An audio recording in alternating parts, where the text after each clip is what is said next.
ஓம் நமச்சிவாய. திருச்சிற்றம்பலம். தென்னாட்டுடைய சிவனே போற்றி, எந்நாட்டவர்க்கும் இறைவா போற்றி போற்றி. போன பதிவில் நம்ம கோளறு பதிகத்தில் 1, 2 பதிகங்களை பார்த்தோம். இந்த பதிவில் 3வது பதிகத்தை பார்க்க போகிறோம். பாடல்: உருவலர் பவள மேனி ஒளி நீரணிந்து. பவளமேனி, சிவந்த மேனி.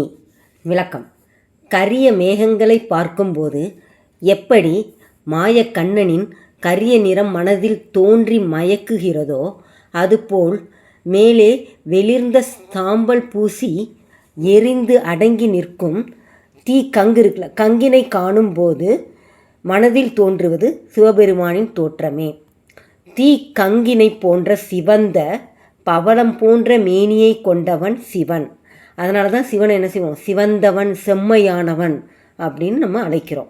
அந்த செந்நிற மேனி முழுவதும் மறையும்படி வெண்ணிற நீர் அணிந்து தோன்றும் தோற்றம் தீ கங்கினை சாம்பல் சூழ்ந்தது போன்ற தோற்றம்.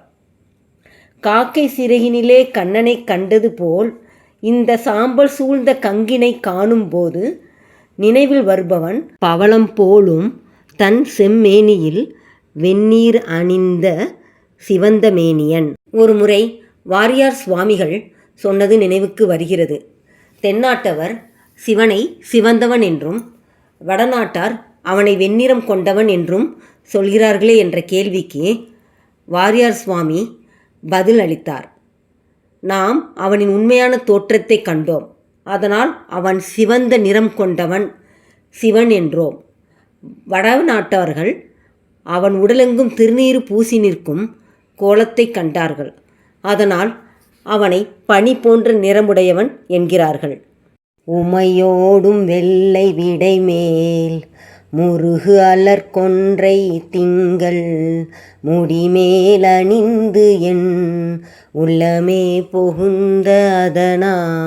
உமையோடும் வெள்ளை விடை மேல், உமை அன்னையுடன் வெள்ளை எருதின் மேல் ஏறி அலர்கொன்றை. முருகு என்றால் அழகு என்று பொருள். நாம் அனைவருக்கும் அது தெரியும். முருகன் என்றால் அழகுதானே. ஆனால் முருகு என்றால் தேன் என்றும் ஒரு பொருள் இருக்கிறது. அதனால்தான் இதற்கு தேன் நிரம்பி அலர்ந்த அழகிய கொன்றை என்று பொருள் சொன்னோம். திங்கள், நிலவு முடிமேல் அணிந்து, திருமுடியின் மேல் நிலவை சூடி என் உள்ளமே புகுந்த அதனால், என் உள்ளத்தில் புகுந்து வீற்று இருப்பதால்.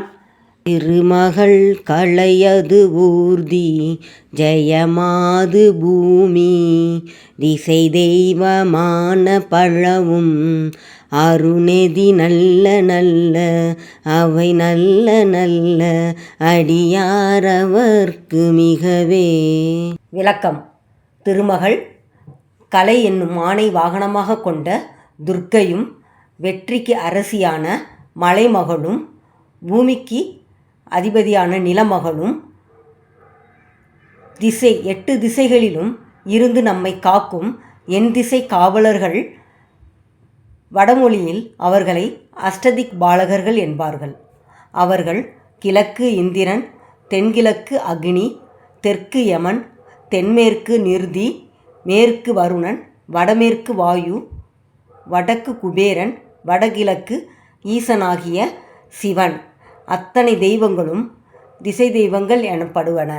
அவைகள் எல்லாம் நமக்கு நன்மையே செய்யும். அருணெதி நல்ல நல்ல அவை நல்ல நல்ல அடியார் அவர்க்கு மிகவே. அத்தனை தெய்வங்களும் செல்வங்களையே நல்லனவாக தரும். அடியார் அவர்களுக்கும் மிகவும் நல்லனவாகவே தரும். திருச்சிற்றம்பலம்.